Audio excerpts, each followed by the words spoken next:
Je m'appelle Grace, je suis chanteuse, je suis musicienne, danseuse, mais aussi une actrice. Je veux devenir connue et avoir une bonne vie. Grace a vu dans le groupe WhatsApp d'un ami un message pour du travail en Inde. On m'a dit que c'était pas mal d'argent. Du coup, je me suis dit que j'allais y aller. Mais quand elle est arrivée à New Delhi, Grace a été emmenée dans un bordel et s'est fait confisquer son passeport par cette femme, Goldie. Elle a payé le voyage de Grace en Inde.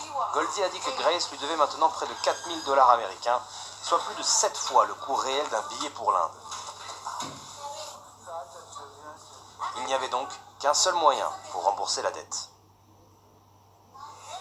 La prostitution était vraiment quelque chose sur lequel j'ai toujours été catégorique. Dans mes prières, je me disais toujours, mon Dieu, faites que ce soit vraiment l'ultime recours pour ma vie. Pendant 5 mois, Grace a vécu dans cette pièce avec 4 autres femmes victimes de trafic. Très souvent, nous emmenons les clients à la maison ou alors on va dans des hôtels. Juste mets une belle robe quand tu vas te prostituer avec un client. Grace a accepté de porter une caméra cachée et de nous emmener dans le monde brutal d'un réseau sexuel afro-indien. Les femmes viennent solliciter des hommes dans des bars locaux connus sous le nom de cuisine. Ce sont des clubs illégaux destinés à accueillir les nombreux hommes africains qui vivent et travaillent à New Delhi.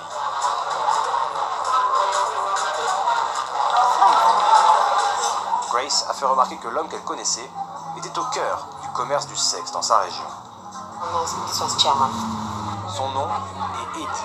Dans notre enquête, il a offert de l'aide à Grace afin de faire venir une Kenyane pour travailler avec elle. Grace a fait mine d'être intéressée. Comment ça marche pour faire venir une fille? Je n'y connais rien. La seule chose pour la personne, c'est de venir à Nairobi. Après, les agents donnent le passeport, même un certificat de naissance. Et on fait tout le processus avec l'argent en question. C'est ainsi que le réseau se développe. Les femmes remboursent leurs dettes en tant que travailleuses du sexe, puis n'ayant pas d'autres possibilités d'emploi, elles se mettent à travailler comme madame. Nous avons contacté Eddie Hanidé 3 fois. Il a nié d'avoir fait le trafic de femmes au Kenya vers l'Inde. Goldie n'a quant à elle donné aucune réponse à nos allégations de trafic et de tenue de bordel. Africa Eye a aidé Grace à rentrer au Kenya où désormais elle reconstruit sa vie.